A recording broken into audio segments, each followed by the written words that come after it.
যুক্তরাষ্ট্রের প্রসাধনী বাজারের বিরাট অংশ দখল করে রেখেছে ফ্রান্স। ফরাসি প্রসাধনী শিল্প জোট FEBEA জানায়, মার্কিনদের মধ্যে ফরাসি সুগন্ধির চাহিদা অনেক বেশি। পরিসংখ্যান বলছে, বিদেশে বিক্রি হওয়া প্রতি 5টি সুগন্ধির মধ্যে অন্তত একটির ভোক্তা একজন মার্কিন। তবে ইউরোপীয় ইউনিয়ন থেকে আমদানিকৃত পণ্যের ওপর যুক্তরাষ্ট্রের 30% শুল্ক আরোপ ফরাসি প্রসাধনী শিল্পে ব্যাপকভাবে প্রভাব ফেলবে বলে মনে করছেন ফরাসি ব্যবসায়ীরা। এর কারণে খোদ মার্কিনদেরকেই অতিরিক্ত দামে কিনতে হবে ফরাসি প্রসাধনী। নতুন নামের সঙ্গে কতটা খাপ খাওয়াতে পারবেন তারা, এই নিয়ে শঙ্কা প্রকাশ করেছে ফরাসি প্রসাধনী জোট। ফরাসি প্রসাধনী ব্র্যান্ডগুলোর জন্য রপ্তানি করাটা খুবই গুরুত্বপূর্ণ, কারণ এমন অনেক ব্র্যান্ড আছে যেগুলোর পণ্য শুধুমাত্র ফ্রান্সের বাইরেই বিক্রি হয়।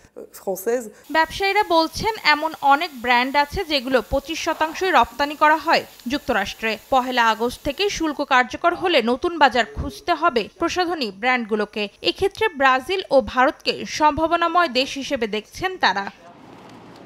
তবে মার্কিন শুল্কারোপের কারণে ফরাসি অর্থনীতিতে নাটকীয় প্রভাব পড়বে বলে আশঙ্কা প্রকাশ করে জোটটি। এছাড়া কর্মহীন হতে পারেন হাজার হাজার মানুষ।